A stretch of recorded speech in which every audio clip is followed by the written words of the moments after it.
Doesn't matter what languages we all over the world. Welcome, welcome. Good morning, ladies.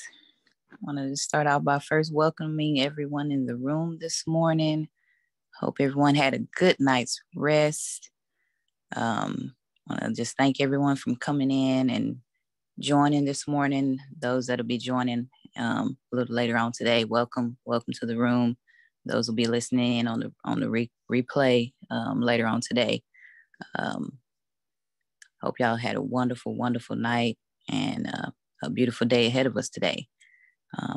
Let's go ahead and start by opening up in prayer. Heavenly Father, I just want to thank you for another beautiful day of life that you have blessed us with. Thank you for just a good night's rest of laying down and just another beautiful day looking forward, waking up this morning. No, we've all had our struggles and our trials, tribulations, things that we are going through, but just to know that trouble don't last always. You know, all things do come to an end. So as long as we just hold on, keep holding on, keep fighting that good fight of faith and holding on to you, Heavenly Father, trusting and believing in your word, striving to just make each day the best day that we can make it, because it's all for our good. You know, the good, the bad, everything in between, it's all for our good. And we just have to realize and learn that, it's not about, why is this thing happening to us, but why is this happening for us?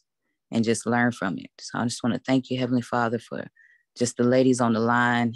I ask that you just pour into them. Hopefully this message will touch somebody. Someone can relate to the things that are going to be shared today, and that it will be received. So thank you for Miss Marilyn. Thank you for the Breakfast of Champions. And just help us to bring 2023 in, just the best that it can be. So I offer this prayer and all my prayers to your Heavenly Son, Christ Jesus. Amen. So I want to first start off by opening up the floor with just a topic that my sister brought up yesterday. And it was regarding to let it go. And that touched me because there have been some things in my past and just things recently now that I'm realizing that, I've had to let go, and that God is helping me to let go of. It's not easy, but it's a process. So, and everyone's it is different, like she was saying, whatever that it is, first and foremost, just identifying it and, attacking it head on. And so once I did things go, the next question then became, well, what am I going to pick up in its place? What am I going to replace those things with along the way? Because you lose stuff to gain stuff, in a sense. So a couple of things that I had that was on my it list were just feelings of guilt, of not being a better listener, not being a good communicator in just certain types of relationships,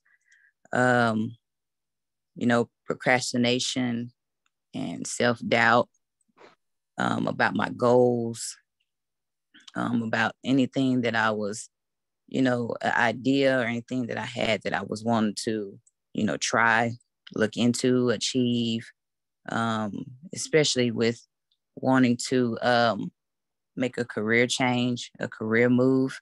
That's a scary situation for a lot of people. But I had to let that fear of that procrastination go, because nothing's going to change until I change it. And just realizing that and just moving the needle forward and just taking a step, even though might not know exactly what to do, but just to do something. Not speaking my truth and expressing how I feel about certain situations.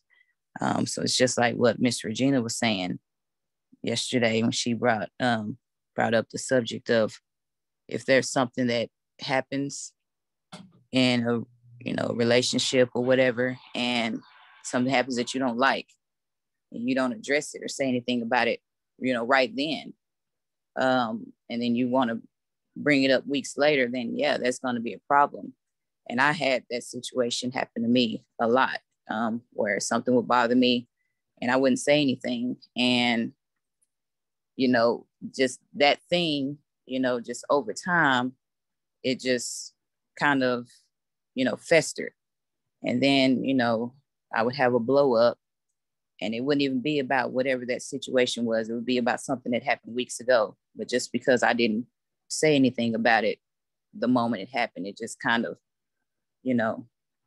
just kind of grew into really just an unnecessary argument, because I should have said something earlier about it. But, you live and you learn. So that's another thing that, God now is currently helping me to let go of, not, being afraid to say how I truly feel about whatever, not that I'm going to be mean and say something to hurt your feelings, but if something is bothering me about it, then I need to say something. It's just the end of the story. I just need to speak my truth. And then being disappointed and guilty about not picking up on things that were going on within my family, especially with my daughter. And I'd like to thank all you ladies for your prayers and, just for your help and your guidance with that situation with Jaden and everything. So, I carried a lot of guilt around on me for just not seeing a lot of the stuff that was going on with her. And so, and that's not good for me. It's not good for her, because I need to be the best mom to her that I can be. And if I'm walking around with guilt about things that, well, I wish I would have seen this, or I wish I would have noticed that. It's nothing I can do about things in the past that I didn't see, but just becoming a better now. Better goes back to communication. Just going back to communicating with her better, and just to reassure her and let her know that if there's something going on, she can come to me. She can talk to me. She can talk to her aunt. She can talk to her pawpaw. She can talk to anybody. She doesn't have to feel like she's going through this life alone.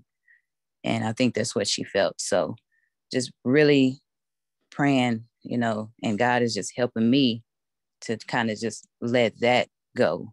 About the guilt about, that I was carrying around regarding that situation.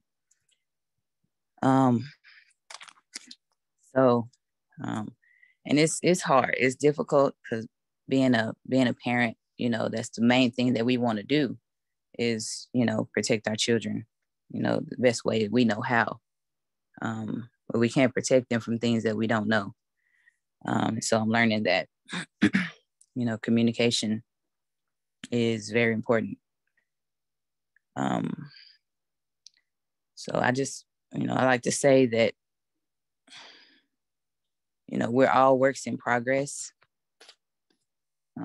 We all have things on our, our it list, that we, that we want to change, that we want to, get rid of, change, do different, do better.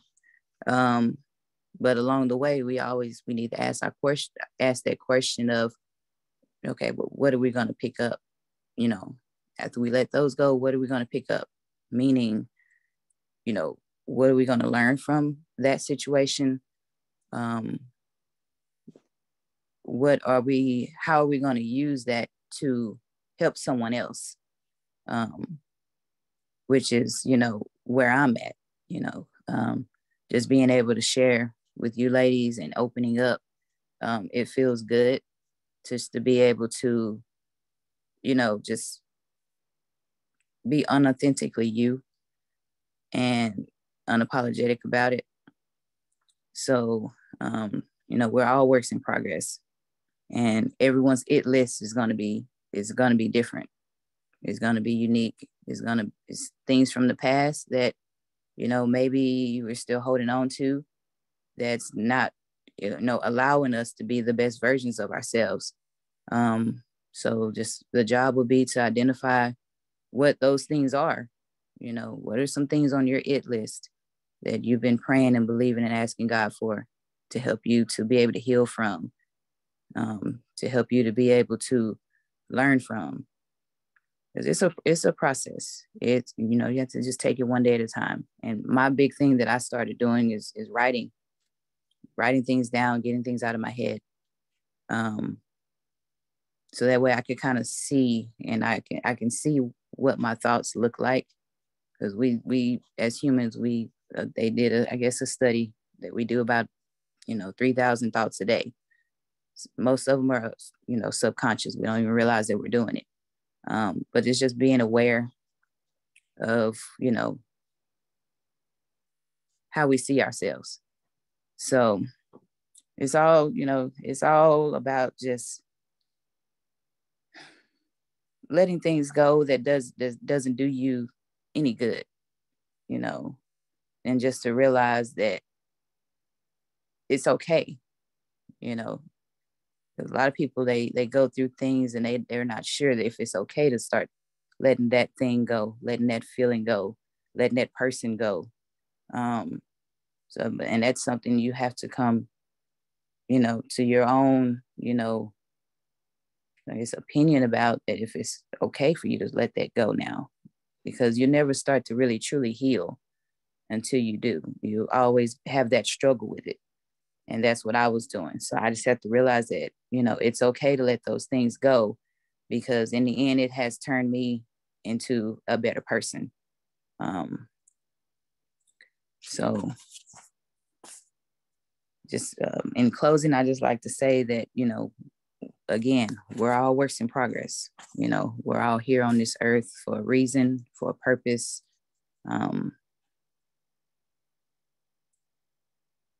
And I, like Miss Marilyn was saying, like, just whatever your struggle is in life or whatever, sometimes that's where your purpose is.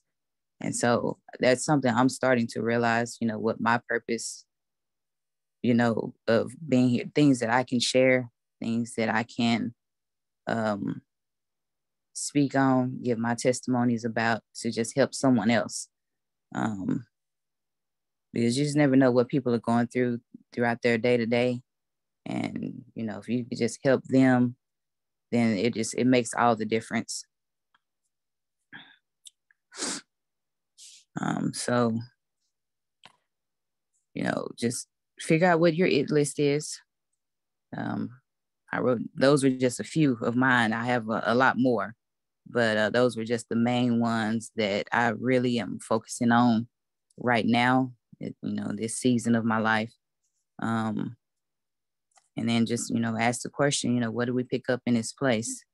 And, just through the help of God, these are some of the things and the behaviors that have helped me, and just in letting go of certain things. It has allowed me to, pick up an attitude of being a better listener, being a better communicator, and in all relationships, not just, boyfriend, girlfriend, but in relationship with my sister, my dad, friends, co-workers, and whatnot. Just learning to listen, before I speak, and to actually get the true meaning of what someone is really saying. Quick to listen, slow to speak. So, no, that's very important, because you can hear somebody what they're saying. You can miss the whole meaning behind what they just said to you, because you were so ready to just talk and say what you had to say. So it's just helped me to just slow down just become a better listener, a better communicator. And, God is really helping me to do that. And taking actions on my goals, to, get rid of that spirit of procrastination. Just get rid of that mental attitude of being afraid to start somewhere. Because just realizing that nothing's going to change in Shanique's life if I'm not changing. So just, I can say all I want, that, I want to do this, I want to do that. But till I apply myself and take action and do it, nothing's going to get done. It's not going to change. So, just God is really helping me to do that. So just, I'm excited for the changes that are coming for me, just because of me realizing and just waking up that, Shanique, you're holding your own self back. Nobody's doing this but you. So I'm really excited about that. And saying what I mean and meaning what I say. That's another thing, is not really holding my tongue about anything. Like if something bothers me, if I don't agree with something, then just learning to just speak my truth. So starting to do that more. So, and ladies, it's okay. It's okay to speak your truth and to say how you feel. You don't have to come across as being, rude or anything like that. But, you speak your truth and you stand up for yourself. Stand up for what you believe in and be okay with that. So I'm learning to do that. And to just take each day to strengthen the relationship with my daughters. I have 2 daughters, and, a lot of you ladies already know that, I went through a pretty bad toxic relationship, and they were their witnesses to all of that. And so, it affected all of us differently. And so now it's time for us to just start healing and, just opening up. Like I say, it all goes back to communication. Because I'm realizing that they have a tendency to hold stuff in just like I do. I don't know if that just runs genetically or whatever, but just letting them know that it's okay to open up and express how you feel. So what if I'm not going to like what comes out of your mouth? That's how you feel, and you should share it, regardless of, whatever it is you have to say. So, just learning to make them know, to be able to, speak your truth, say what you feel, say what you mean, and mean what you say, and that, I feel that we have to teach our daughters, our children at a young age. Because if they don't know that it's okay for them to do it, then they don't do it. And they go through life thinking that they have to, just stay quiet about certain situations. They have to, oh, well, I don't want to speak out about that. And they become afraid to just, say what they have to say. And I don't want my daughters growing up like that. And so I feel like I'm a good example of it, because we've gone through it. So I can tell them, hey, it's not good for you to do that, because look what it did to me. Look what it did to us, because mom didn't speak up and say something. So I don't want them to walk through life like that. So that's another thing right now to this day that I'm praying that God helps me to be able to let go of, that guilt of, because, when you know better, you do better. So it's just, I can't fault myself. I can't keep faulting myself for things that I didn't know. I didn't know, but now I know better. So I'm going to start doing better.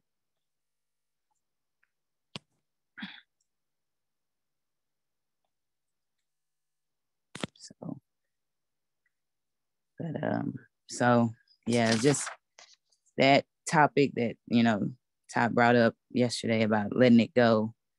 And it really got my wheels turning about just a lot of things. Like, yeah, like I feel that I can relate to that, because through life, we all have different things that we like to, be able to let go of. So I just want to just open up the floor to you ladies and just ask, is there anything that anyone would like to share or say, if there's anything on anyone's it list, that they're, praying and asking God for them to let go of? Good morning, Shanique. Hi, good morning. Good morning, beautiful, strong woman. You have blessed me this morning. I had commented and sent to one sister that it list that I will start today, just to help me to identify what my its are. There is not one it. There are a lot of its. So I like that. I like that it list. I've heard of a hit list, but I've never heard of a it list. So I will be starting my it list today to just help me to write down and identify the things that I've been holding on to, so that I can let go of those things and receive the things that God has for me. I'm reminded of a scripture where it says, let us lay aside every weight and the sin that does so easily beset us. And I've always said everything is not a sin, but it's a weight. It can be a weight. And I don't want to hold on to anything. I want to be like that marathon runner that's running light. He's not weighted down. Only in training do you have weights on to prepare for the race. And so I'm letting it go. And yes, Toya, you two sisters are duals. It's just amazing what I have gained and is gaining in this room. I had called Miss Marilyn yesterday because it was like I was feeling some kind of way. And I said, well, I'm just going to be quiet. But it's something inside of me will not let me be quiet, because this room has given me such a release on becoming who I am. And I give God all the glory and praise, because if you hold things in, God can't put anything in. So I'm just so grateful for this space, and I look so forward to getting up at 5:30 every morning. And this is a safe place. It's a healthy place. It's an anointed place. Toya told me, and I said, well, I'm gonna have to check this out, because Toya don't talk much. We very seldom even see each other at work. But for her to come into my office that day and to share this, I've not been the same. And I love you, praying for you. I've gone through things with my children, but God's going to bring you through just like he's brought me through on other things. God is doing a great work. And I love you. I love all the beautiful ladies in here. God bless you all on this day. Thank you, Miss Stacy. Love you too. God bless you. Yeah. So it's important. So yeah, go ahead and get that list together, and you'll be amazed, what God will start to reveal and allow you to let go of, because it frees you up, and it allows you just to become the best version of yourself. Yes, ma'am. Anyone else? Good morning. Hi, good morning. You're doing an amazing job this morning, Shanique. And I thank you for it. You're doing awesome. But I just wanted to open up and say, with the mental health with your daughter going through, my son, we found out at 5 that he had ADHD. By 9, I was like, okay, I did research. Everybody like, put him on medicine, do this and do. I'm like, no, I'm going to take my time, see what's going to work for him. We tried a lot of stuff. And then finally I think at 9, we were like, okay, school is starting to affect his schooling. So let's go ahead and get him something to help him just, and then I started seeing a side of him that I was like, no, that's not my baby. But he came to me and he told me how he was feeling. And I was like, oh God, thank you. He was like, it's like you watching TV and you got 50 screens going off at different times. You don't know which one to focus on. And everybody was thinking, oh, it's sugar and, ADHD, you just hyper. And I was like, no, it's mental too as well. It's a mental side of it. And when he opened up and told me that, I was like, okay. So we stopped the medicine. He's 17 now. And when I tell you, control of it, just so much. He took that energy, he focused it on sports. He's focusing on his academics. He is really totally. So I'm letting you know it's a brighter side to it. And don't let people just tell you how to do it. You know your child. You know what's going to work for your child. And you keep showing up. This week is about showing up. You keep showing up as that mother and as her advocate. And I want to say, like I said again, you're doing an awesome job this morning. I love y'all. And thank you for letting me share. Yes, ma'am. Thank you, Miss Nene. I appreciate that. Yeah, I mean, it's tough, you know, because when you're going through life and, you know, I was going through, you know, my own mind fog. So, you know, and I felt bad because I missed so many warning signs from her. And I felt it's like, dang, I should have caught that. I should have saw that. And, you know, I'm only human. It's like, because when I'm focusing on my own problems, we don't see what other people are going through. But I felt bad, like really bad, because it's like, that's my child, you know. So, you know, it hits different. But I thank you. I appreciate you. Thank you.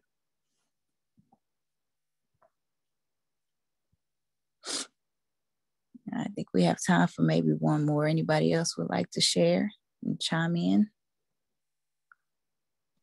Good morning.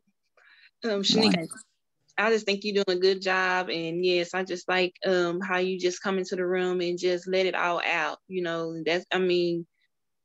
that's most important, you know, just to let your feelings out and everything in the room, and, you know, and talk about these things, because they are parents. I'm not a parent, but they are, and they can help you go through this process in a different way than what I can. I mean, I can take you so far, but just hearing it from other people, the other ladies that is parents, and, you know, gone through these things, and just kind of help you navigate through this is very important.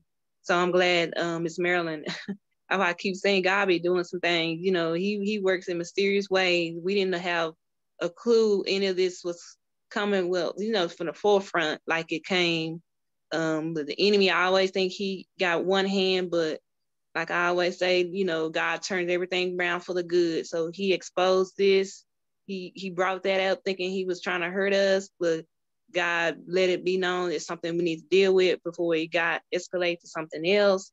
And I just thank God for that. And like I said, in this room, we in here with these prayer warriors and everything, and they just, you know, guiding us through this and guiding you through this more because, you know, they're parents and they can relate and they can tell you, you know, from a parent standpoint on how to deal with this, you know.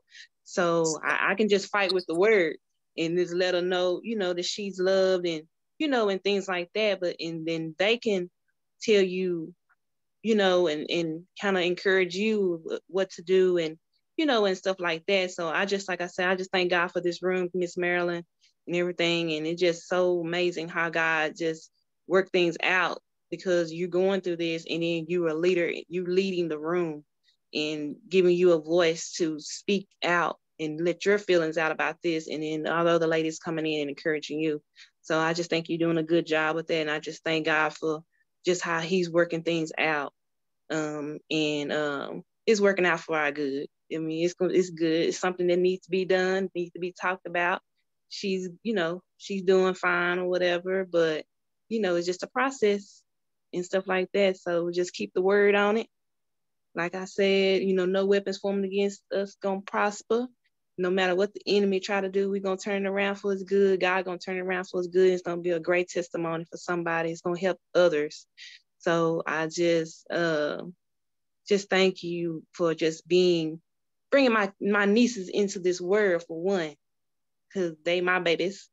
And so you just doing a great job. I don't feel guilty about that. I was talking to God, ain't no playbook for how to raise kids. I don't have no kids. It ain't no playbook on how to raise them. So you just going through life and you figuring it out as you learn, as you go. You're young. Our mom left us early. Actually, my mama left when you was a baby. So it's definitely not a playbook for you. so you kind of navigating and having to go through this and learn as you go. I mean, Dad was there, but he did the best he could, and he showed us and whatever, and I'm thank God for him being there. But mama, something with the mamas to kind of help you go through things, like that or whatever. And unfortunately, you didn't have mama there like I had mama. So then you start having kids, and although you had them when you was older, which thank God, but you still having to learn this as you go. So this is kind of foreign and kind of new, and you just kind of having to figure it out. So don't feel guilty about that, because you learning as you go, you know what I'm saying? But now you learn, and now because you know the things that that Jaden has said, or Donna, or whatever. So you know better, you learn now. So don't feel guilty about that. I mean, I know as a mother you feel guilty about that, because you feel like you're supposed to, you at Lyons supposed to protect your babies and everything, but it's okay. God is working it out. Trust me, God is working it out. This happened the way it's supposed to happen. It's all supposed to come out because it needed to come out, but God, it got the final. God is working it out. So she's going to be all right. But I just thank you for coming in the room and having encouragement and sharing with the ladies, and because they're going to help. They the one that's going to help you through this. It's mothers in this room. They're going to help you through this. I can just be there to support you, help with the word, and love you, and love kid, love them, and whatever. But Miss Marilyn them is the one that's going to help you through this. And, Tina and Kim, our cousins and stuff like that. Just trust me. It's going to be okay. But just thank you for letting me share. Thanks, sis. Thanks. Love you too. Yeah, and thank you, ladies. Thank you, all the ladies, for your prayers, for your blessings, for your words of encouragement. Yeah. So, like I say, God has the final say. The devil does not have my daughter. He does not have my family. So, no way, no how. So, but thank you, ladies, for allowing me to open up the room this morning and share with you guys. And I'd like to just guess we can get ready to turn it over to our speaker this morning, Miss Nancy and Miss Marilyn. Amen. Amen. Well, good morning, ladies. And thank you for your strength, Miss Shanique. It takes a lot of courage to come in when you got your own situations going on. But I always say greater is he that is in us than he that is in the world. And if you would just hold on to that, because storms are going to come and they're going to go. I think that's what I heard Shanique saying at the very beginning of it, is that, it's going to pass. It's meant to pass. And if we could just, get that in our psyche, if you could just tell your mind that trouble don't last always, it's just passing through. And also in hindsight, one of the things that I thank God for in this room is that we have young mothers, we've got older mothers, we got aunties in here, we got grandmothers in here. And every part that we play, it's a different story. We got educators in the room. We got nurses in the room. We got mentors in the room, life coaches in the room, prayer warriors in the room, pastors in the room, accountants in the room, and we all play different parts, and I want you guys to know whatever part that you play, it's good. And we just need you to make sure that you show up. That's why I was sharing with you guys yesterday, one of the struggles that I had with really getting the help that I needed with my son is because I didn't tell anybody. I didn't open up, about any of those things. But now that I know, I'm going to try to tell everybody that I can. Don't be so prideful, or don't be so hush hush about things that are going on, within your family. Yeah, I know people talk. I know people do a whole lot of things. Find you another circle. Find you another circle to get in. You don't have to be among the people that you choose to sit around all the time when you're not getting what you need. When your cable provider don't provide you with what you need, what do? I hope you find another provider. When your doctor does not provide or, serve you the way that you need it, what do? You find another provider. You got to go deeper than where you are. Don't just sit in the middle of trouble. If you see other people not in things, that means that you can get out of it too. You just need to find out how they're doing it. So what we have done is opened up these rooms so that you guys can come in and hear various testimonies that you are not alone. And how did we do it? How did we come out of it? We got in another room. We started hearing another story. Trouble don't last always. I was sharing with Stacy yesterday, she was wanting to know, mainly, was she talking too much? Was she sharing too much? Whatever. I said, no, ma'am. I said, be an example. I said, because you were silent too many years. You were silent too many years. And now that God has brought you into a platform to where you can share, you're not sharing negative things. You're just sharing your experiences. And as you keep talking it through, you remember I told y'all that time we were in class and I was telling you about, your life kind of starts off like a water bottle. And, and it starts off clear when you first come into this world. But everybody that plays a part of your life adds something to it. And they come in and dilute the water. And they come in and pollute the water. And if you don't start refreshing yourself every now and then, that water is going to get darker and darker. And so what happens is, even if it gets just dark all the way up to the top and you can't see anything else, the way that you clear this out is that you keep pouring water in. You keep pouring. Listen, it may start overflowing for a while, but that's what you need for it to do. Just keep pouring water in. And if you keep pouring water in, all of those contaminants, all of that gooky stuff, all of that, those things that you have, maybe gathered along life, that stuff is going to start clearing out. And guess what's going to happen? Your water's going to get clear again. And what do I mean? I mean, put the word of God in, get yourself into some positive environments, find you some sisters that care about you. Find someone in your life in every arena that cares about you. Your doctor needs to care about you. Your therapist needs to care about you. They don't only need to care about you. They need to care about your family too. Listen to how many times they ask you, well, how's your family doing? See, that's water coming in. Sometimes it's refreshing for us to know, oh my God, somebody asked me about how I was doing. That's water going in. And let me tell you, the more you keep doing it, the more to start cleansing. And do you know the first thing that changes in your life when God is moving? It's your countenance. Your countenance begin to start changing, because what happens, the joy of the Lord comes in, it becomes your strength. Every day you get up, that's what makes people keep coming back to these rooms. Their countenance is changing.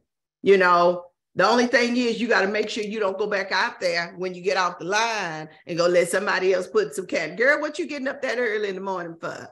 You hanging out with all them women over there? Girl, I heard such and such. Those are contaminants being put back in. And ladies, I want you guys to know, I want you to be accountable for people pouring stuff into your life. And when people are pouring the wrong things into you, you have the right to straighten that conversation out. As a matter of fact, within the first 3 minutes of a person talking, you can tell whether they fix to put some more contaminants in you. And most of the time, they're just speaking where it is that they've come from. But you have to take control of that. We're keeping our bodies clean. We're keeping our minds clean. We're keeping our hearts clean so that the Lord can speak to us on many, many levels. Amen. Well, I'm excited this morning to come back in another week for conversations about them cheering, and I think, Shanique, you started us off very well. Even Mr. Harlan, just talking about the family. And this week we're talking about showing up is half the battle. You may think that some of the things you're going through feel like the worst of time, but it really is the best of what's happening in your life right now, because you're finally opening up and you're allowing God to speak some great things in. So we're going to let our guest, she's not a guest, she's family, Mrs. Nancy Lyons, come in with us on today. And y'all, she did such a banging job last week.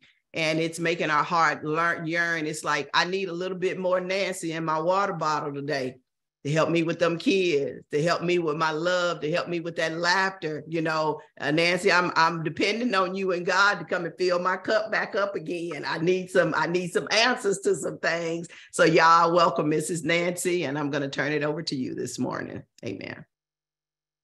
Good morning, ladies. Good morning. How are you all doing this morning? We're good. Good morning. I pray that you guys rested well, because today is already a great day. It has been. You just got to go out there and get you some, sis. You just got to go out there and get you some. I'm getting mine. I've been up since about 4-ish this morning, spending time with God, just ministering to other women before they start their day. I'll share that with you guys a little bit later on. Miss Marilyn, you mentioned something about a testimony, and today is Thursday. Y'all know what social media says. It's like Testimony Thursday. And so I want to bring you guys, I'm going to share a little bit of my testimony with you all, and then I'm going to transition and show you guys how I teach this to my children. It's very important that as we grow, we allow our children to grow. Our children are our first set of true disciples that are amongst us, that are living with us, that are walking with us, that are eating with us, that are praying with us. They are a part of us as well, and they are going to be the ones that not only carry on your legacy, but to carry on that mission of discipleship that you have instilled in them. So I want to go back and share with you guys, of course, for those of you that don't know, I am recently divorced. I know for some people that's like, oh God, but for me, it's like, oh God, I'm in awe of what God has done for me, because I signed up for something that I was not ready for. I should have never been married. I should have never said I do. I should have got up there and said I don't, because I was not ready. It's not about him. It was more or less about me. I was just going along with what was trending at the time. And if somebody asks you to marry them, you know, you just get up there, and if you don't pay for your dress and your bridesmaid stuff, you say I do, and you comply.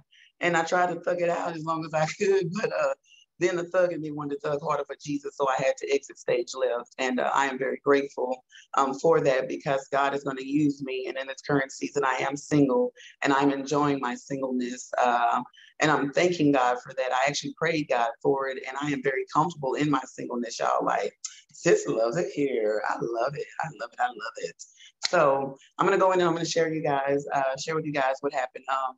God is a God of seed, okay? I heard a message, and I want to share with you guys. He's a God of seeds, and as we know, they tell us about, you know, the faith of a mustard seed. You know, I shared this with my oldest, and I said, you know, sis, how they said you got to have the faith of a mustard seed? And she said, yes, ma'am, I heard it. I said, baby, do you know what a mustard seed look like? And my 14-year-old, she says, no, ma'am. So, you know, Google, this generation is very pictorial, right?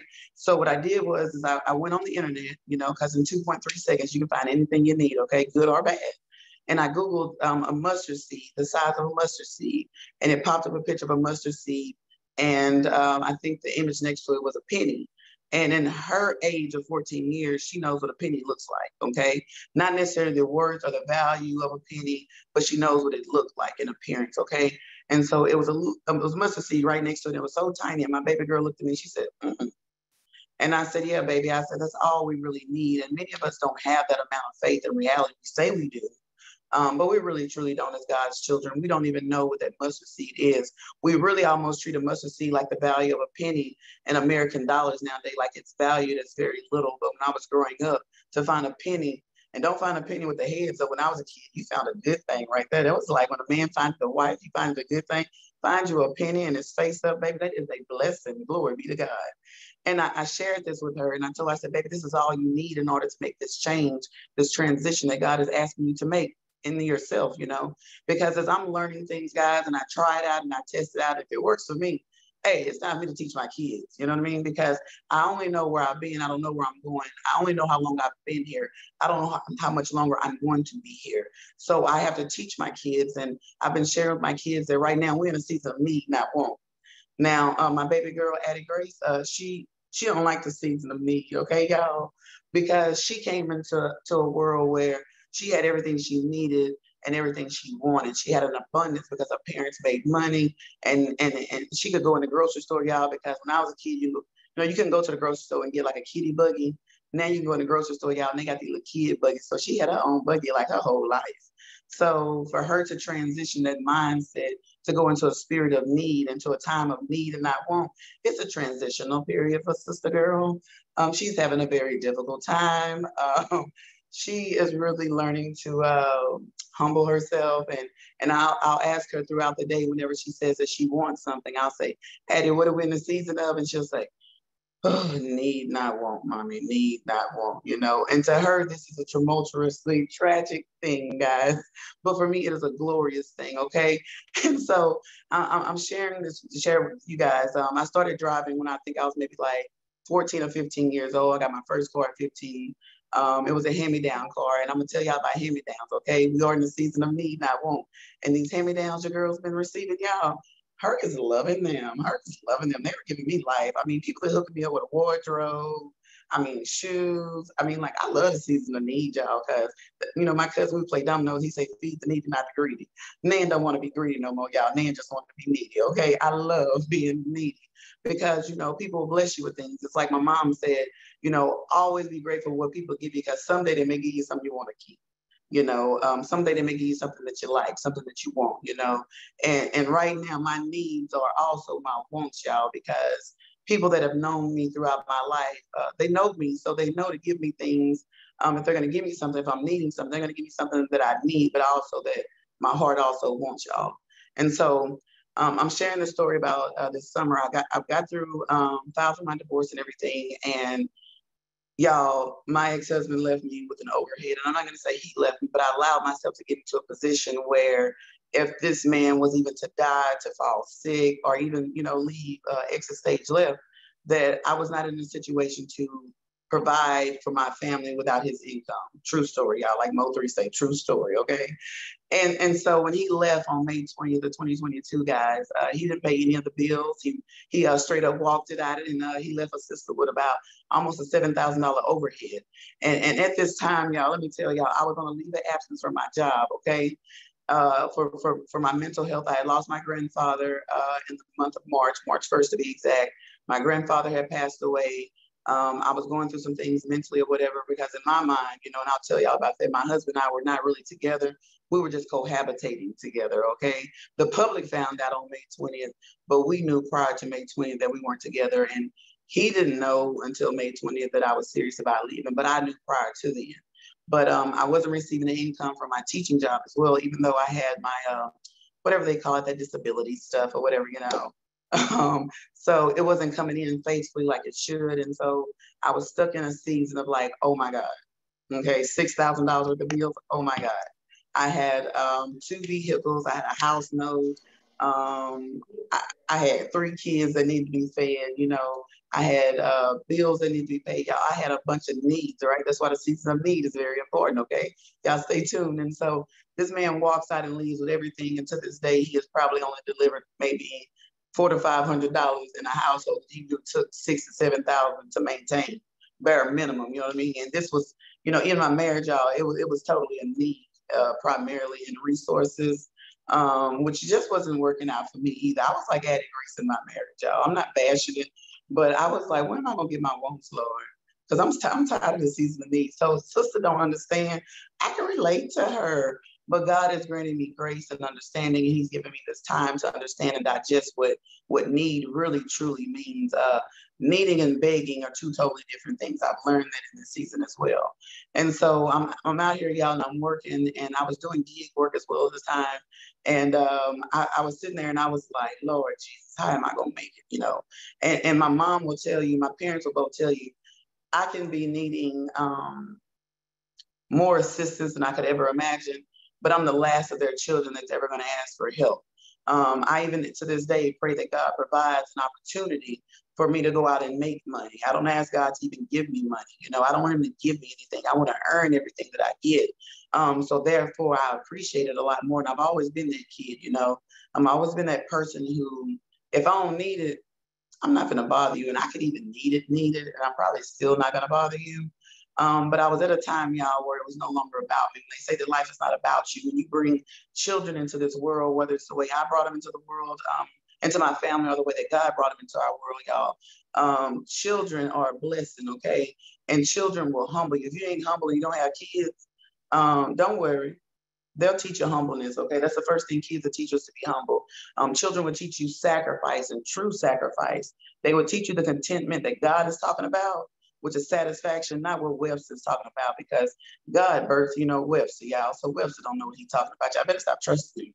And Google, y'all, because if you say, hey, Google, how old are you? You better check that age. You probably older.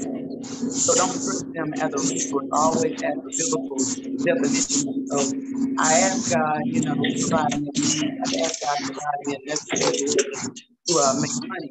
And he's done it thus far. And so I had to sacrifice time with my children. I had to sacrifice opportunities with my children.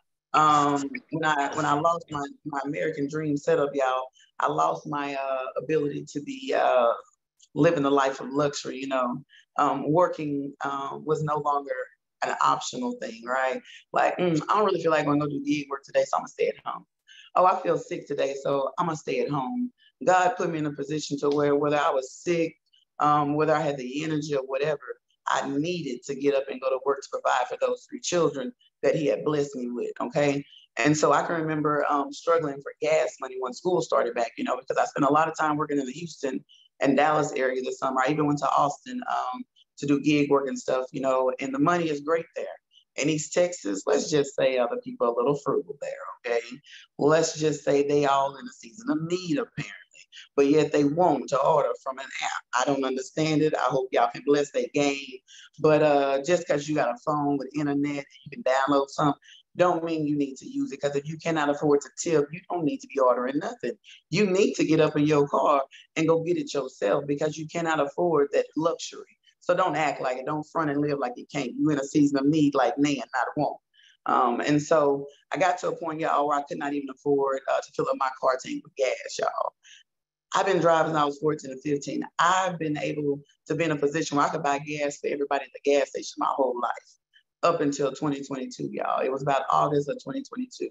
And I'm putting bare minimum gas in my car, enough gas to allow me to work to make more money for the day, so that I'm not filling up my gas tank. I just needed, I started putting in the amount of gas I needed to work, to drive my kids to school in order to make it, okay?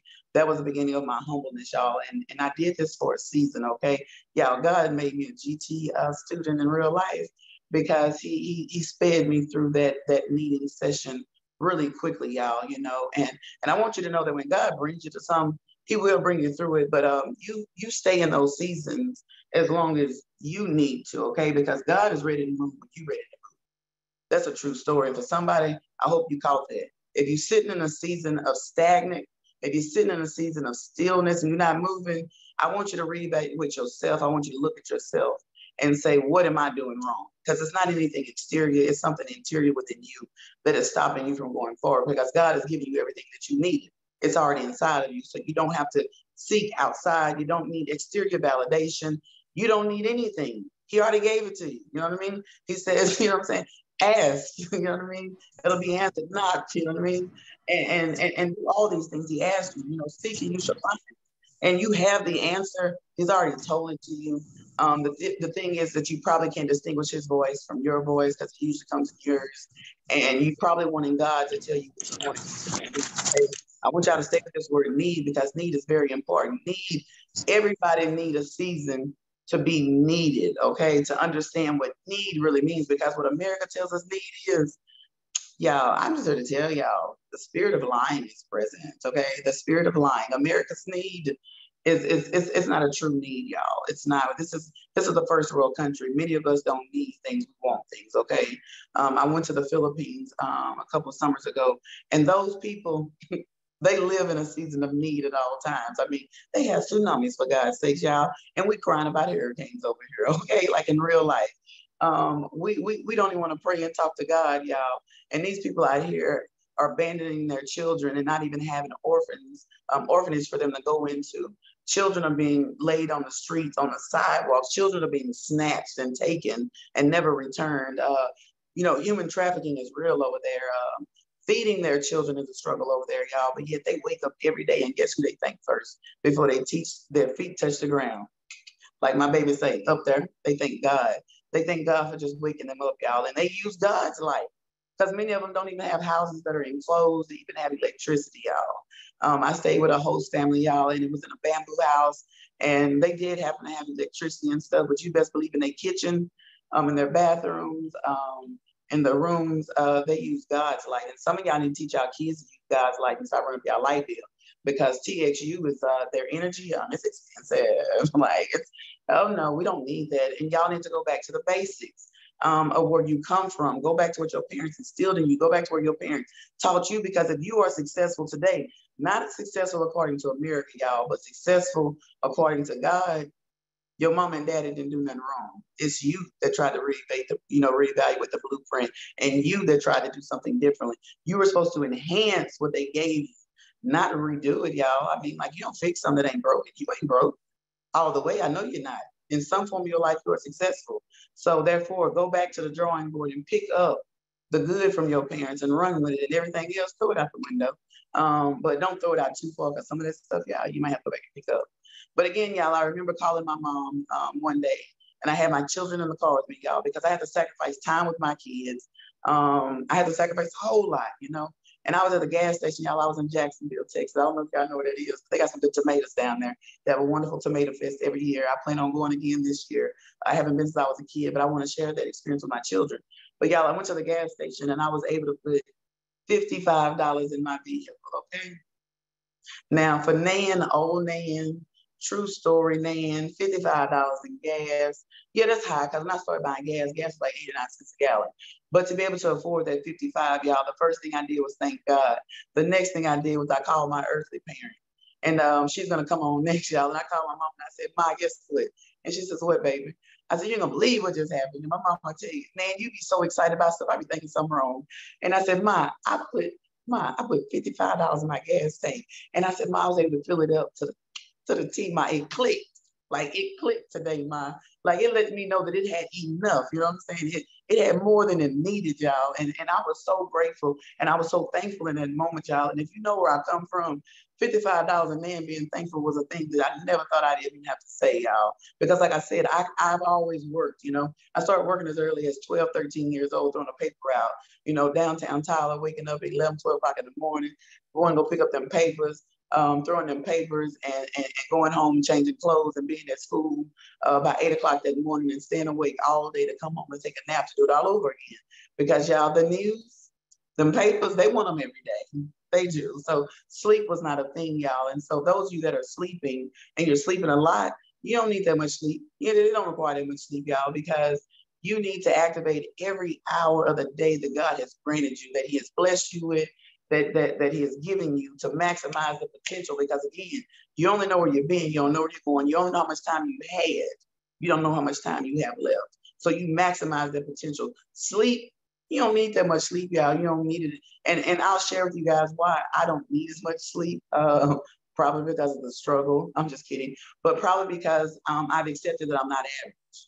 I've accepted that I'm chosen. I've ran for that most of my life, and I'll share that with y'all later on another day. But I had to accept who God had called me to be. I had to run up against the thing that I feared most, and the thing I feared most was myself. And I've conquered that, y'all. Her is no longer afraid of herself. Her loves herself. I love all of me. Like old dudes say, all of me. Yes, that song, I sing that little song to myself. I don't need a man to sing to me. God sings to me. He got all these folks out here that wrote all these love songs for me, y'all, for me.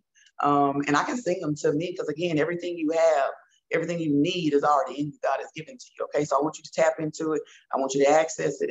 If you need to know how to access it, hit me up sometimes, and I'll share with you things that God has shown me to activate mine, y'all. And so, guys, since that day of that $55, y'all, $55, which gas, Lord, I pray that you allow it to go down. I pray for a season of needing that America needs to understand that we would like to travel this summer, and we just don't need our bank accounts to be spending it on gas, God. I mean, it's out there, Lord. I need you to give gas an increase and that price tag a decrease, amen? But now, y'all, since that day, I have been able to faithfully, not just that one day, y'all, but it was probably like in October or whatever when I called my mom that day. That's why I said, God, GT be out. Okay, man, it's GT. And for those that don't know what GT means in the state of Texas, in certain areas, GT is gifted and talented. in elementary. Another word you can use is he gave me the pre-AP course. You know what I mean? He may have gave you the AP course. He may have given you the advanced course. Okay. Either way it go, I am gifted. God gave me a gift that I'm using, not one, but all of my gifts, guys. And stop buying into the hype of America. America tell you to grow up, get one job, do one thing. But what does the Bible tell you about that whole dude with all them gifts and stuff? You know, the man leave and he give him 1 and 5 and 10, that whole story, whatever. Go read that one because it's very good. Stop believing everything America says, because America, I'm telling y'all, America be lying. Like it carries the spirit of lying to me, y'all, because it says that we were founded on religion, but yet we don't do many religious things here in this country. We're not really true to ourselves in this country. We don't even take care of our own people, but yet we overseas blessing other folks. How is that even humanly possible? But we can talk about that later.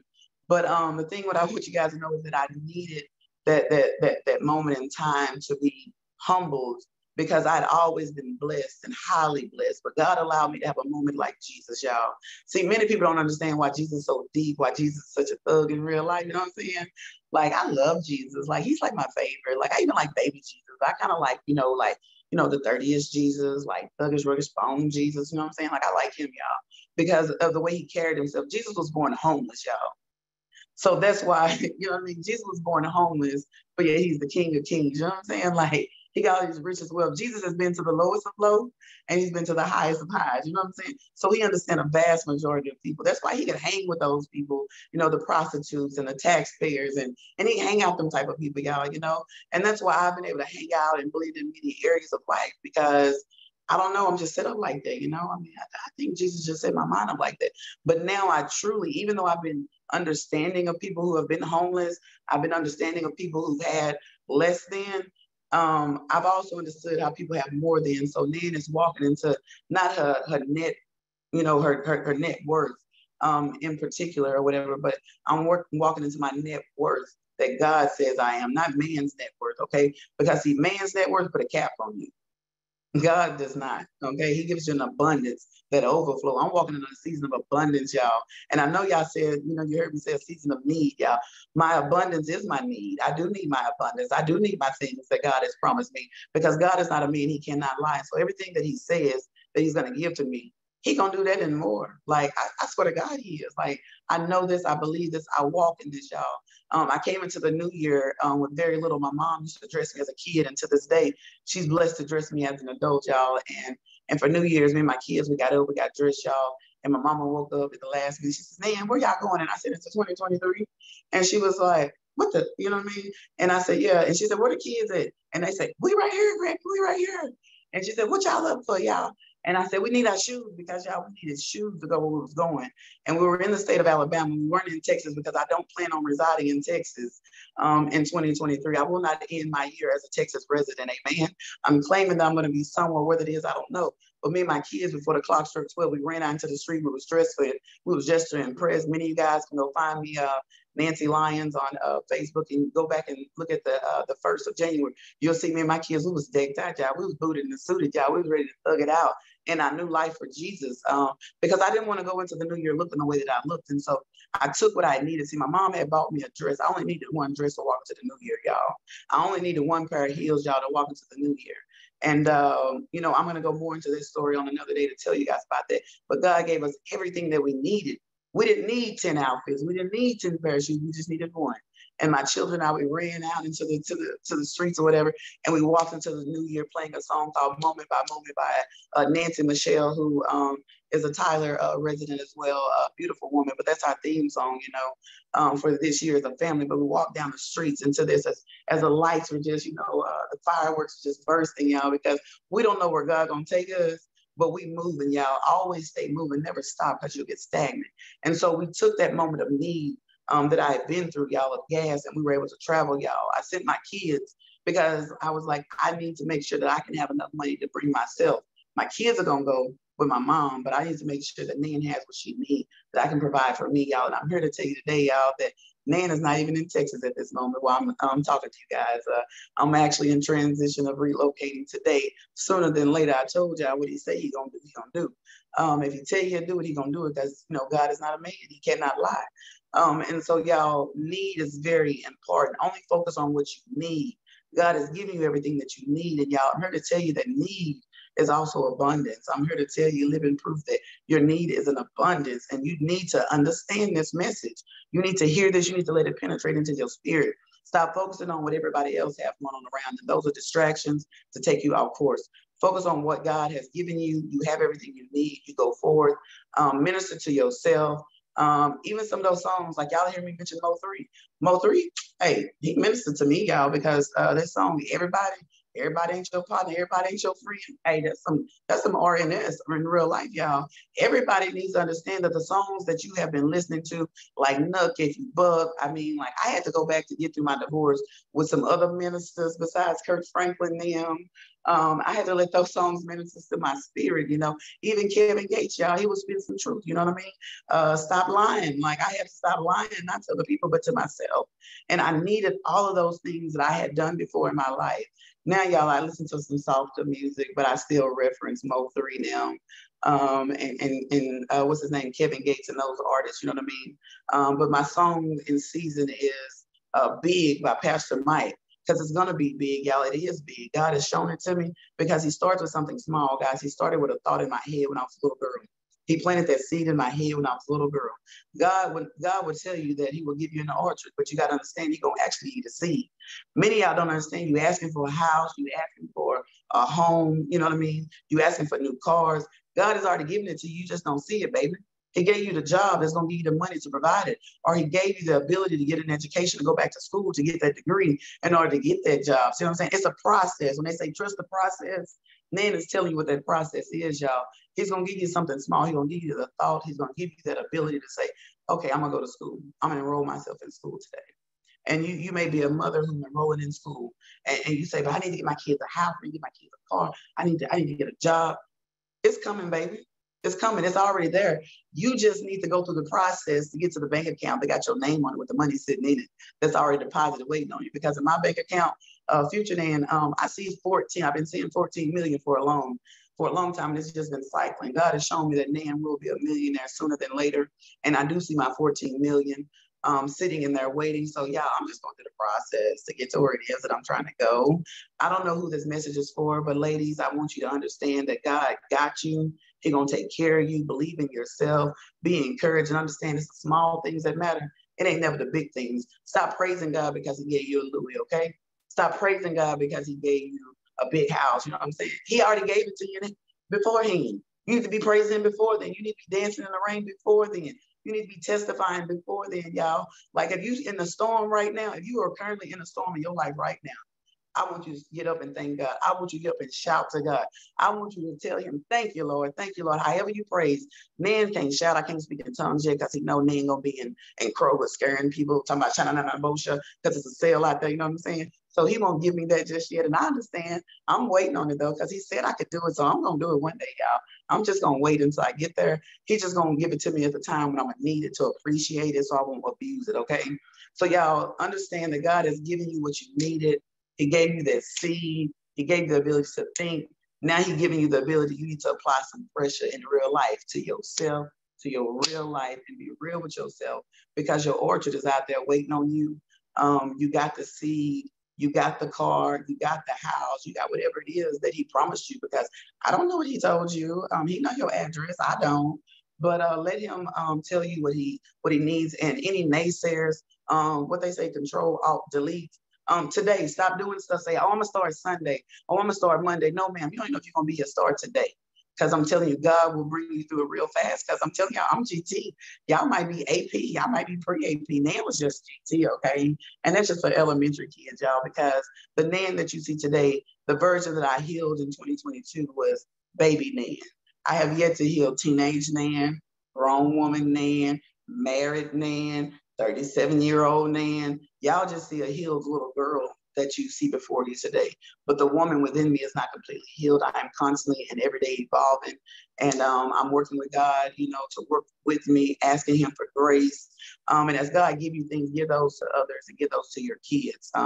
So I share with my kids that we're in a season of need, not want, so that when we finally get those things that we want, we'll know how to treat them. We'll appreciate them. And right now, your family that is in your household, your disciples, your most important disciples, your little Peter, your little Paul, You know what I mean? I hope you ain't got a little, I'm sorry, I ain't gonna say that, but I'm just hoping and praying you ain't got a little Judas up in the house. But some of y'all gotta understand, your child may actually be your Judas, but I want you to learn to embrace Judas. I'm gonna talk about Judas as well, how to identify the Judases in your life, and be prepared and not run from Judas. Embrace Judas, kiss just like Jesus did, because God's will needs to and will be done. And you need to understand that it's just a part of the process in life.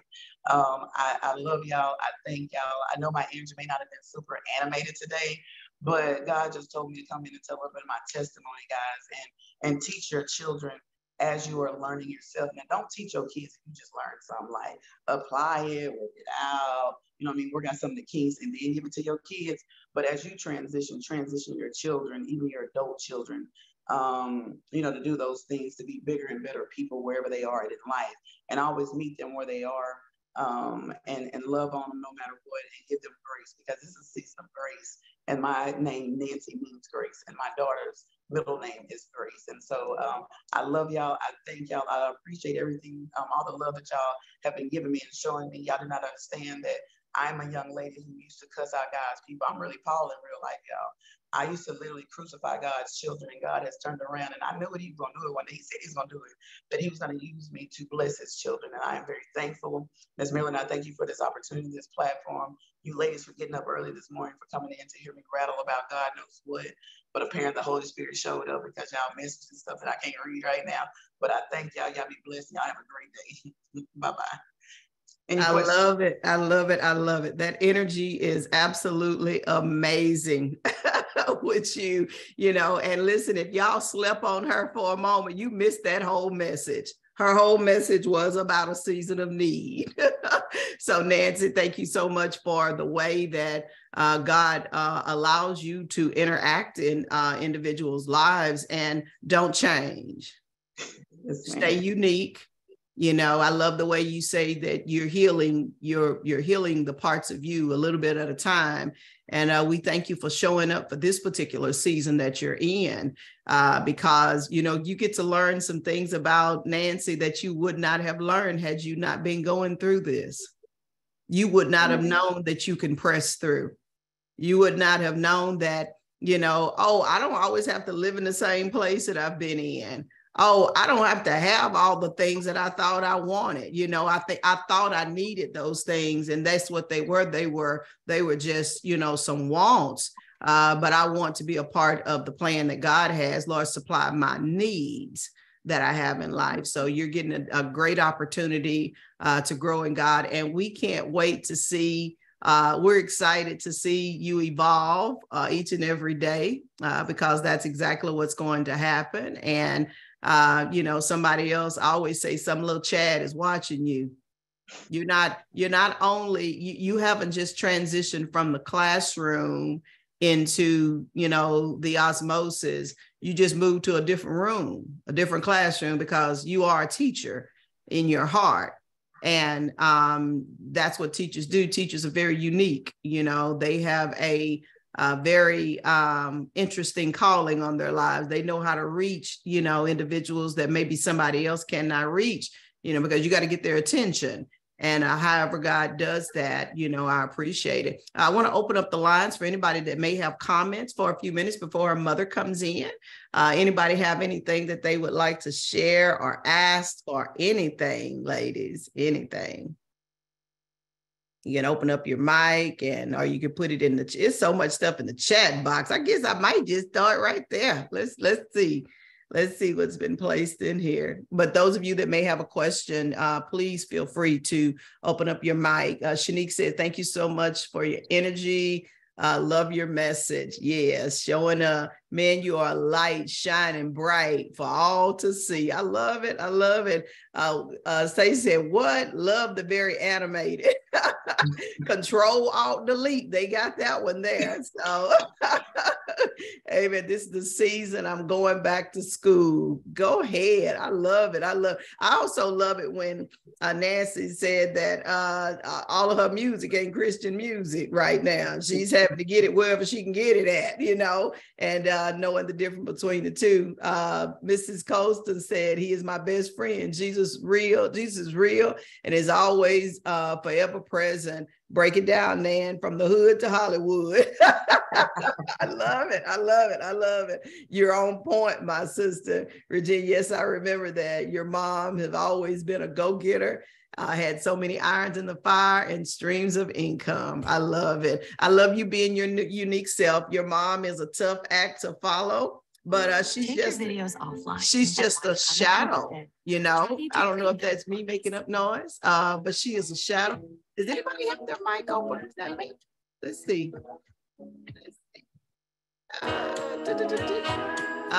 You know what? I'm going to close my mic because I don't know if that's me with music on or what. But if anybody else has anything they'd like to share until Mrs. Peggy comes in, y'all go ahead and I'm going to find out where this music is coming from. Thanks, guys.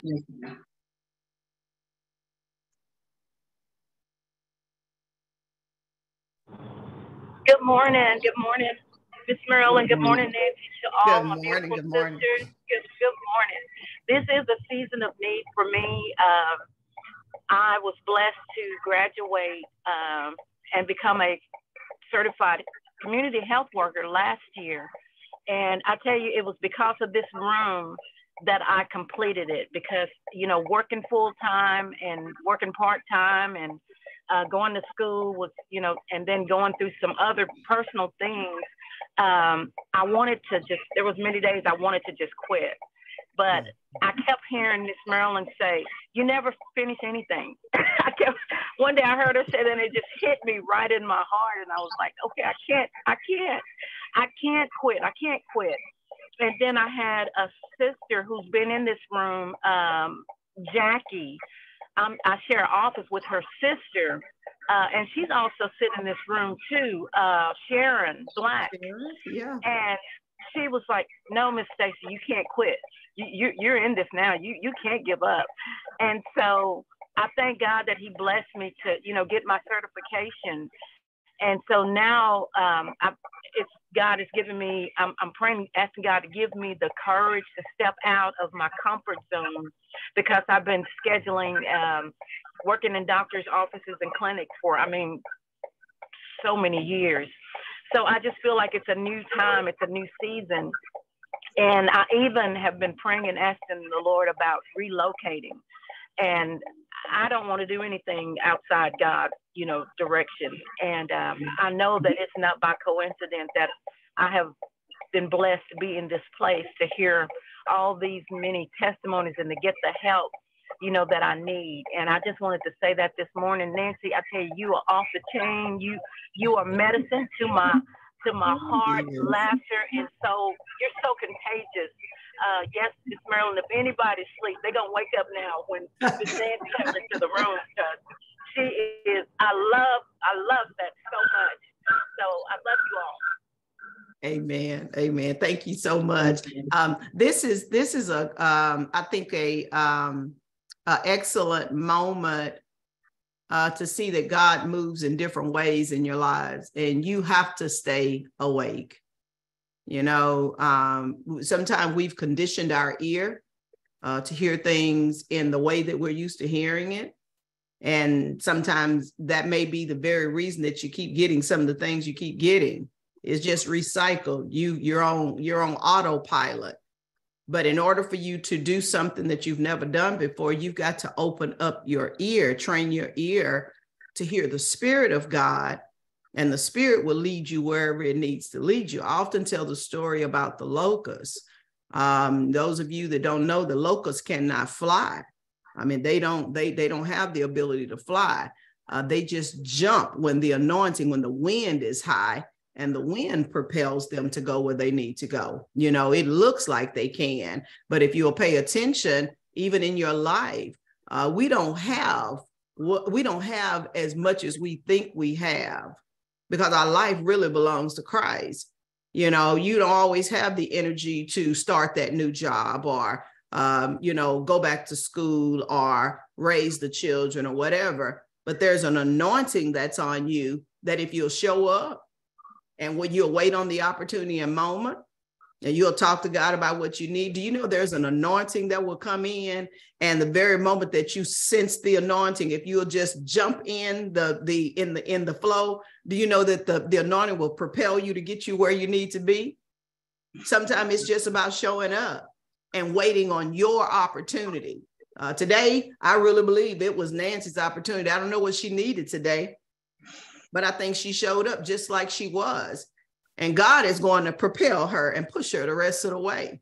And it will be a testament that God, I never had control to begin with. She's put her request in the air. She needs to move. She needs to get to another place. She needs to get to the right soil. That's what she's needing to get to where she can grow and where she can flourish. Now it's all up to God. Her heart is open, so he's pushing and propelling her. Same thing can happen with you guys too, if you just give him a moment. Amen. Amen. Well, we're going to let her mom come in now. Miss Nancy, thank you so much. My prayers are continually with you always, and we look forward to you every week. Bring that energy, bring that fire, bring that anointing in the room, so that we all can be pushed in that direction as well, in that place of greatness. So we're going to bring her mom, Miss Peggy Roxbury, on with us. Many of you know her as Mrs. Peggy Lyons also, but she is Mrs. Peggy Roxbury. She is a mother of many. She's not just a mother of her girls and, those that are in her, natural order, but she's a spiritual mother as well. And I want her to come in and kind of introduce her own self and share what it is that God has placed on her heart today. So, Miss Peggy, I'm going to turn it over to you, and I'm going to drop off the line here. Amen. Amen. Good morning. Good morning, Peggy. I have to let you know before I go any further that I got the grandbaby with me and I'm taking her to school. And part of me was saying that, so y'all just excuse my, whatever I'm doing. Part of me wanted to, postpone to next week. And then I said, you know what? It's not about me, it's about God. So, it's not about me, it's about that mentorship program. So I said, well, if they would accept me while I'm driving this car and getting this baby to school, I can get on here and do it. So I felt like it was okay. So I hope it is okay. So I'm driving along while I have to talk. I have so many and have heard so many different things to talk about it. What I want to talk about is kind of like a preacher at church. A lot of times they come to church to preach about one thing and hear something and get flipped. So that's what happened to me this morning. Today, I just wanted to share with you guys about, I have two daughters. But before I had those two daughters, I had two moms and two dads. And one set of my parents, the ones that raised me, had nothing but love. When I say love, I don't mean buying materialistic things.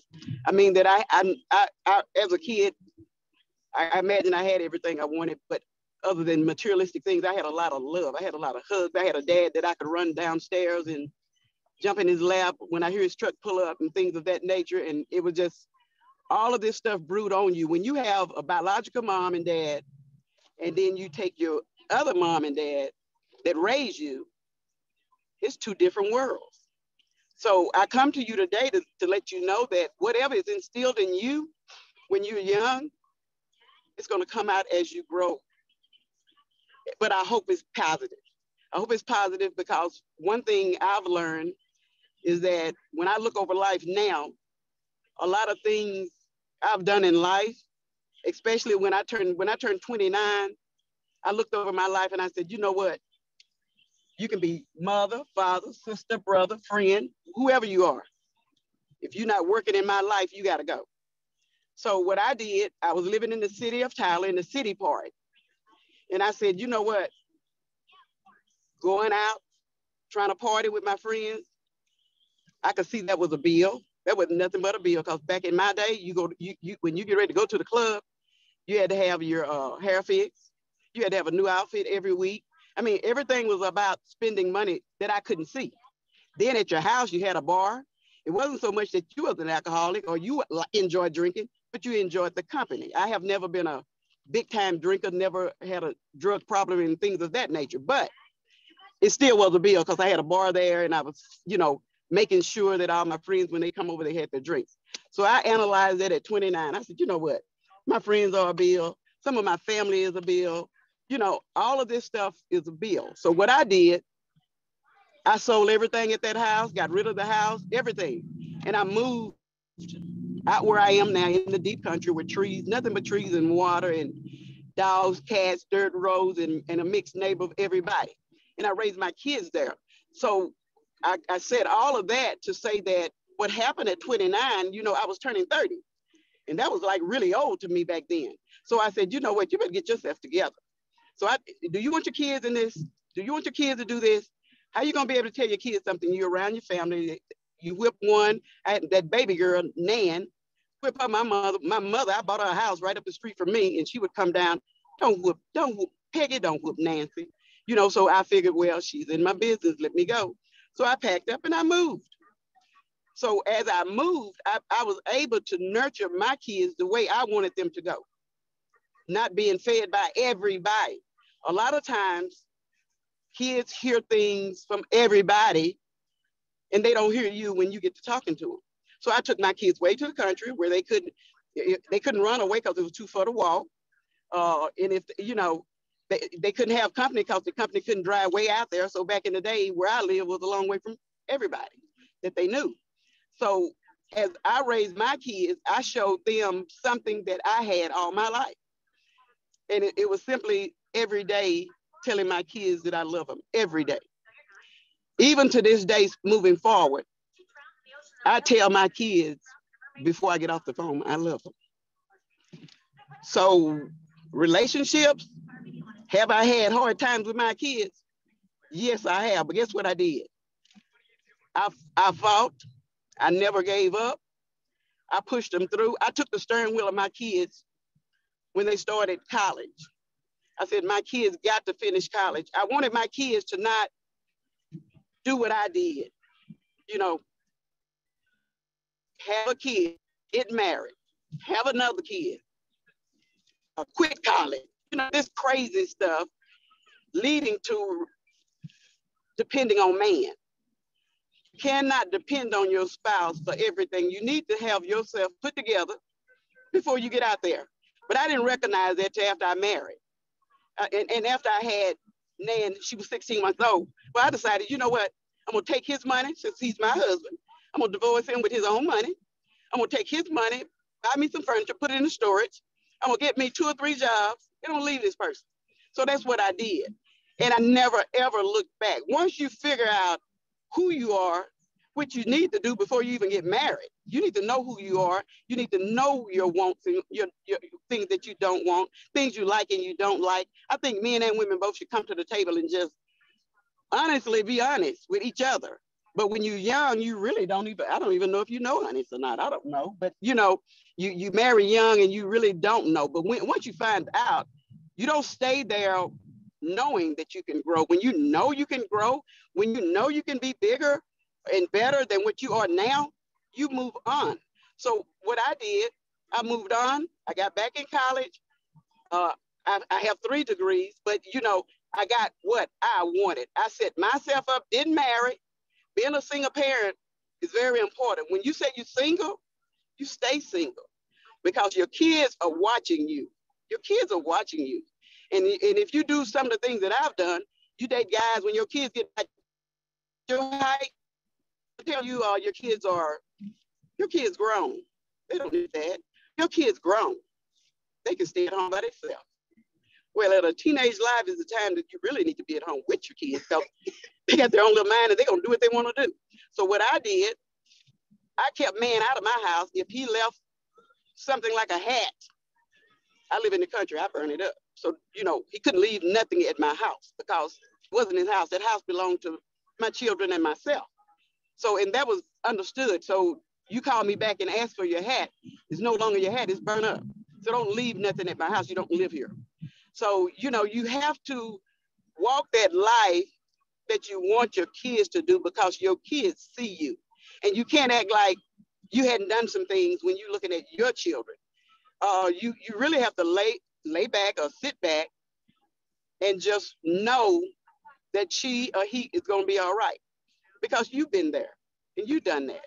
But you can't tell them something 1,000 times and then they turn around and go against you. And then when something happened, you can't even say, I told you so, because that's not healthy. It's not going to give them self-esteem. It's going to take it away. So being a parent, raising children, you have to just constantly know that you unconditionally love your children And with my girls, like I told you before, I kept the steering wheel with my kids. I quit their boyfriends, I quit their girlfriends, you name it. I quit them all because we had a relationship. I wouldn't take a job unless my kids was invited. If my kids wasn't welcome to come on a job, I didn't take the job. If I was getting on an airplane tomorrow, my kids couldn't get on that airplane, I wasn't going. And they were college age kids at that, you know, they was college age kids then. But I have always stuck by my children because one thing I do know, if you stay with your children and you make sure everything works for them, I told my kids, you couldn't leave home until you make my salary or more, because I wanted to someday remarry, find someone just for me, just like I did. So you have to make sure you give your kids your all. And I know a lot of times, like I look back on life and I said, you know what? I could have been married to a doctor. I could have been married to a lawyer. I could have been married to probably some of the folks I worked with, anything, you know. But what I did, but God stayed with me and I stayed with my kids. And what I did, I wouldn't change it for nothing, because if you stay with your children, one thing that you'll get in the end, you'll get peace. You'll get peace even when they're going through things, because you have built that relationship to where your children, when things come about, they may not tell you at first, but when they pour it out, it comes out. And you're prepared for it because you know that you've gone through things. And a lot of times your own children will walk through things that you've already gone through. So there's no reason for you to, you know, beat them down. You may have, you know, you may have to give them some stern words like I did, you know, tell your kids a few things, but with love all at the same time. You have to support your children while they're down. When they're down, you pick them up. I mean, when I don't mean necessarily financially, I haven't never had to financially be supportive of my children because I made their butts stay at the house and get an education so they could take care of themselves. I didn't want to pay a house note up the street, car note up the street, and things of that nature. So I made them stay at home. I didn't care how old they were. My oldest girl was working on her doctorate, and at 28, I put her out across the street in a rent house of mine. My baby girl was excited about, I guess, hamburgers, living in town. She wanted to move closer to those hamburgers. So I allowed her to, after she got her certification, you know, over at Texas College, and she says, well, Mom, can I move now? I said, sure. Because I knew then if I died, if I disappeared, if I married, whatever I did, whatever I've done or whatever I do, my kids could make it. If I die now, my kids could make it. They know what to do. So what you have to do with adult children, you have to actually stay with those children. When I look at my kids now, are they perfect? Nope. Am I perfect? No. But do I stay with my kids? I do. I'm all in there. They call it Kool-Aid. I'm there. My kids, I know what's going on with them every day. My brother had 5 children. I raised his 5 children. I have one son. He had 4 boys, 1 girl. One of the sons moved back to Tyler. I had to go. I got so tired of him going to prison. I just decided that if I can catch him getting out of prison and get to Oklahoma, he ain't going back to jail no more, because I knew he was better than that. So I went up there one day after he had got out of prison, and I said, David, you come home. I said, you don't need a job. You don't need no money. You come home. I said, you up here with all these folks, and I know they're your blood folks, but they're not your folks. This is not love. True love is people that care about you, whether you got a dollar or not. True love is you just unconditionally love a person anyway, good and bad. You got to see some good in him, because God sees good in all of us, no matter how bad we are or how good we are. You know, if you share your love, not money, with your children, because my brother's children are my children because I raised them. But if you let them know that it's okay that you've been to jail, it's okay that you got pregnant, it's okay that you didn't finish college, and I'm one of those people that think that everybody should have a degree. All of my family members should have a degree. All these kids I raised should have a degree, but that's not possible. Sometimes you got kids, no matter how much you love them, no matter what you do for them, you have to back up and back off and let God. And when you let God, that means you release it from your heart and you give it to God, and you can move on and you feel freely. And you can tell when God, when God wants you to release it. You can tell when you're full of it and you've had enough without being mean or ugly about it. You just release those kids to God. But when it comes down to being just really, protective or being like loving, you can do it, but you cannot have your kids where they got to be at home all their lives. That's what's wrong with a lot of people now. They're still at home. It's okay to come home for a while and leave, but you keep a close enough relationship with your kids so they'll know that, you can come home, stay long as you need, but just know you prepare yourself so you can move forward. You're not gonna move forward with me. I got to go home to God one day. I don't need you here at this house. I need to enjoy my life. You need to move on and enjoy your life. As far as living here in the city with me, my mother told me the city was big enough for me and my ex-husband. So what I did, I stayed because my mother said so. My kids, I told my kids, I said, y'all ever want to leave this place? Not because you're mad at the world, but to grow. I know for a fact when you leave the city, it's okay and you'll grow. I mean, I've seen so much in my time, and I wouldn't have gotten it if I'd have stayed right here in Tyler, Texas. I wouldn't have gained everything that I have right now. A lot of this I brought home. I brought it back to the college, brought it back to my household. So you have to get out and meet people. You have to leave and work other places. You have to see what's going on everywhere. And it doesn't cost no more. Actually, living around this place, it's cheaper sometimes to live someplace else in a different state because it's nicer.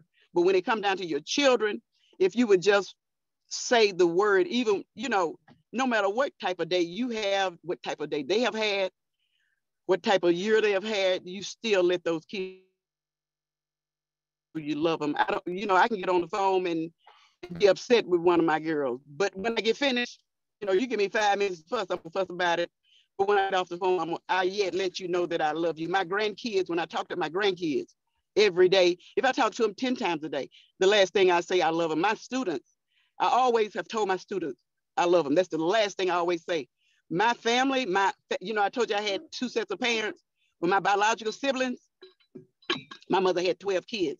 So her baby sister and her husband was my parents and my little brother's parents, the kids that I raised, their dad. He's passed away.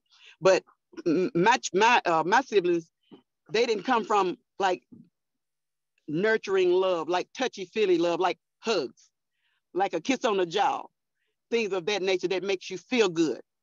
But what I learned through life is that I went through life and I taught all my siblings how to love, how to really huggy, kissy love. So when we do see each other, we can hug. I can give them a kiss upside the head, and my big brothers pop them upside the head all at the same time, So you can bring about what you are and who you are without saying it. I mean, if you're a Christian, you don't have to say, hey, I'm a Christian. You can walk it. People will see it. If you're a loving person, you don't have to say, I love everybody. You don't have to say that to people. I love everybody. You don't have to say that. You just walk and you'll see it. It'll shine up on you. So what you do in life, it will show up on you. So just make sure, you take care of household first. If you take care of your children first, and make sure that your circle is very small because you don't want other people telling your kids different things. So I'm a very private type of person. So I kind of kept my kids away from everything I could. Someday the day did come where my kids had to get out in the world and had to see what was really going on. But you better bet your bottom dollar, I held my kids as long as I could because the world is very angry, mean.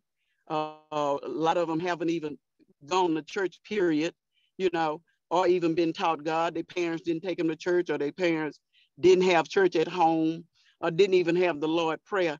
But you got to look at your kids and look at who they're with and who they're running with. And when it comes down to people in life, if you shut your kids down while they're young, have them at home. My kids right now, even when they got married, my kids knew to work and go home because that's all they could do with me, because I didn't want them out there doing nothing crazy, because I always believed in an education highly, but I also believe in, try to keep your record clean, even if you're, both of my girls, they do have clean records, but that was my thing, making sure everything was good. But, as I lived on through life, You don't have to have a clean record to be great. You know, you can be anything that you want to be because, you know, it's up to God. God will allow you if you would allow yourself. If you're around people that keep you feeling like, oh, I've done this, I've done that, I can't be this, I can't do that, well, you won't. So it means that you need to just move around. You may have 2 or 3. It's kind of like going to church.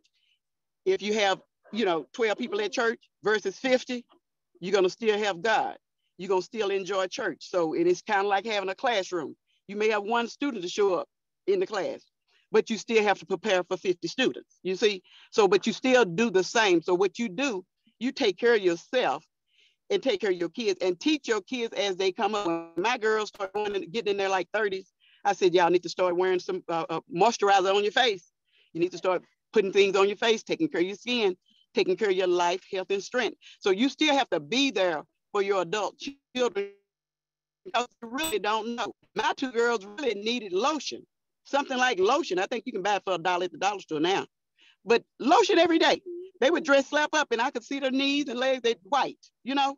So, but you have to little bit of things like that. You still have to tweak your kids as they grow up. So they're never too old for you to tweak, and you always show them that you care. Show them that you hear them because they want to talk. Sometimes you just have to just be quiet and just listen. All they want you to do is just listen, because as they get older and things come in their life, trust come into place. They don't trust everybody. And their mother is usually the one they're going to come to, the one that they want to come to talk to. So my advice is just, when you have children, adult children, if you have them, stick by their side. If you know something or someone, you know, that can hold them and that could take care of them and assist you with taking care of them, reach out to them. Reach out to people that can help your child grow, because so do we live, so do we die, you know? So teach your children that, you know, this person will be good. You need to go see them. Like my daughter, my baby girl was going through all of that stuff this summer, the divorce piece. I had her to go on Facebook, find people just like you, see what they're talking about. So you have to get in a group because you're different. Everybody is different. So find your niche that makes you feel good. But yet when you see your children, let your children know that you're there and you're going to be there for them. You'll go the whole 9 yards with them and let them know every day. And it's not, like I said, it's not about funding and doing things like that, but, you know, just that pure love, it works. And that's pretty much, that's it. Thank you for listening. And I hope I told someone something that would help them, you know, through life, because we all need nothing but something simply as love. Thank you. Amen. Amen. Excellent job, Peggy. I couldn't have said it better. You know, as we were talking about coming in the room, we got young mothers, we got our older mothers, we got our aunties, we got our educators, we got all those kind of people. It takes all of us to make this world go round. And Miss Peggy coming in and just sharing with us about parenting your adult children. Y'all, this, whether you think it or not, I know some of y'all thinking, well, oh my God, you know, these kids be 18, they'll be out of here. You never stop parenting your children.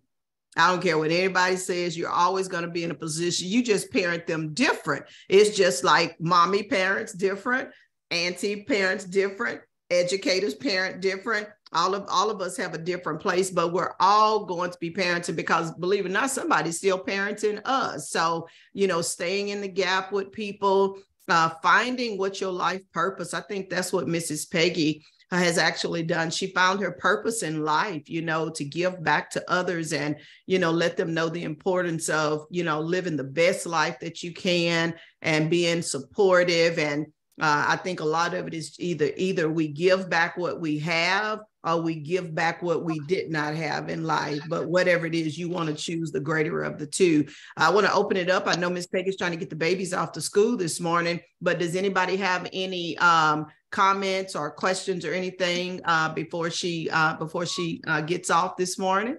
Anybody? Good morning. Good morning. Good morning, Tina. Good morning. Good morning. I just want to say that I'm walking through my job, so you put some voice in the back. I just really enjoyed Miss Peggy's message. Miss Peggy, you are a blessing I sit up and struggle sometimes. My daughter's in Chicago, who's about to be 30, and then my son have a 16-year-old. So I feel like I always call her because I want to parent her from Chicago. Like I'm down in Chicago, but I call her and I just, what are you doing? What's going on? And I'd be like, oh, I hope I'm not just overstepping, overstepping in her life. But then I turn around like, oh, I'm living in two worlds now, trying to parent this 16-year-old. I want to make sure he be able to do the things that he needs to do in life. So I'm like, I hope I'm not being too hard, or I'm not being too nosy, or not being, I always tell him how much I love him. If you need something, let me know. I'm not perfect, if you talk to me. So it just kind of made me feel like I'm doing the right thing. Just keep staying in, keep your eyes open, keep talking, keep encouraging them. Shut the door. But I just want to let you know your message is such a blessing to me. Well, I just want you to know that the word nosy that you use, that's a wonderful word. So you keep nosing, because if I don't hear from my girls and my brother's son that lives across the street from me, if I don't hear from them, I call them. If they hadn't called me by a certain time of the day, I'll ask them what's wrong, what is going on. So the word nosy is that's a nice word. So you do that because that's important. Once you know you have that realm with your children, that's the greatest feeling on earth. So it's nothing wrong with you calling, you seeing about your children, and they're gonna always be your babies. And then as far as living, like I just went and spent a month with my oldest daughter in Mobile. I just got home about 2 or 3 days ago, and I spent a month over there. And why do I do that? I want to go over there and live and feel and see if my baby's all right. She's still my baby. That's right. I want to go over there. All right, he's my grandbaby. I love my son-in-law, but I want to see for myself. I talk to my daughter every day. I talk to my grandbaby on his way to school. I get to tell him good morning when he get off the bus. Not off the bus. She picks him up every day. I get to tell Maya, how you doing, Maya? He said, how you doing, Grammy? Every day, little things like that. I get to tell him I love him. So no, you just keep doing that. That's a good thing. Good word. Good word. Becky, you make me feel good over here. Sometimes I felt like I was doing the most, but I don't always check on them every day. But the moment they hit my heart or whatever, and especially if I hadn't heard from them, I'm gonna be on there trying to reach out to somebody. And I'll be in a little bit to sign up. Go ahead and go in. Tell her I'll sign in a few minutes. Excuse me. Yeah, some of it could be a place of nosiness, but to me, it's a place of concern. And that, I feel like as long as I'm here on this earth and have the opportunity, I'm going to check up on them just to let them know, hey, somebody out here loves you. Somebody out here is thinking about you. Somebody's out here caring for you, because I don't know who they run into. I don't even know what they were going through that very moment that I thought about them, that I picked up the phone and called them. You just never know. So we definitely appreciate it. We'll take one more because Miss Peggy's got to get those babies into the school. Anybody else this morning? Amen. Amen. Well, Miss Peggy, we want to say thank you so much. And thank you for sharing, just being, you could have easily said, we'll do this next week, but I think that's just a part of your show up, you show up in spite of, and, because it's always a bigger something for you. So thank you so much. We appreciate you. We love you, Peggy. And we look forward to every one of those tips you bring to us, because even you as a mommy, you're helping me over here in my corner and, helping us to navigate through this thing very well. So thank you so much. We appreciate you. And we look forward to you coming back to us on next week as well. Amen. Amen. Thank you. And thank you, everybody. Amen. Love you guys. Y'all take care. Love you too. All right, ladies. She is gorgeous. Always. She's always top notch, y'all. And listen, she's teaching us how to get our skin moisturized and how to look beautiful in the morning time and, just showing up and, it's half the battle. But we want to say thank you so much to everybody this morning, Miss Peggy, Mrs. Nancy, for all of your beautiful words. And we just look forward to y'all coming back in with us every week. Miss Shanique, thank you so much for your transparency. We appreciate it. We want to keep lifting our sisters up in the room. Mrs. Delsina Mangrum, Mrs. Cookie Marie. I know they're constantly coming in the room while they're going through their own pain. I want to lift them up, and also want to lift up the Franklin family as well, keeping them lifted up before God. And any others of you that may be, listen, it's a press right now in life. It's so much stuff going on. I have heard about heart attacks and all kind of thing. And it's a lot happening to our men, y'all. Keep your husbands covered, keep those minds clear, and keep that love in the home, because the enemy, he's definitely, coming in, what they say, to kill, steal, and destroy. But we lift them up right now in the name of Jesus. We lift that headship. He's after the headship. He's not after necessarily the men. He's after the head of the homes, because if he could tear the heads down, he can get access to the rest of the family. So ladies, whatever you do on your assignment as spouses, aunts, mommies, whatever, let's lift up our men before God, because he has great plans for them. So we will dismiss this morning. Father, we thank you so much for everybody that's joined in with us on today all week long. Look like the week is passing by so fast. Father, we have hit some major, major hurdles this week, but great is your faithfulness, Lord God. There were some things that hit us like a ton of bricks this week, but Lord God, you brought us through. We thank you for the anchor that we have, to run to you in those times of trouble. And not only just during those times, but each and every day of our lives. Thank you for being such a source of strength. Thank you for being a bridge over troubled waters. Thank you for being the author and finisher of our faith. Thank you for stabilizing us. Thank you for redirecting us. Father, it's all working together for good. Father, you said, think it not strange when these fiery trials come upon us, because it's working out some patience in our lives. And when patience has had her perfect work, we're going to be entire lacking nothing. Father, I pray that you would help us to remember that the present suffering that we're going through is not worthy to be compared to the glory that's going to be revealed on the other side of it all. I do believe that we're going to get some glory after this. You're going to get some glory after all of this.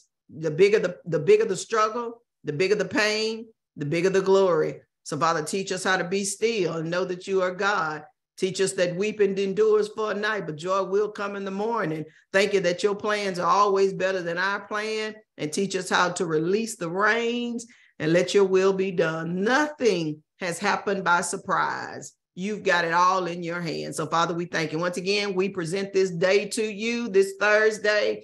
Do it again, God. Bless us. Keep us still. Keep us sane. Keep us sound. Don't let us overeat today. Don't let us overtalk today. Don't let us get in your way, God. Bless us as we're up and down the highway. Don't let us have that road rage going forward, but help us to be still and know that you're God. The joy of the Lord, it will be our strength in Jesus' name. You guys be blessed. We'll see you back again in the morning. Lines open at 5:30 a.m. in Jesus' name. Amen.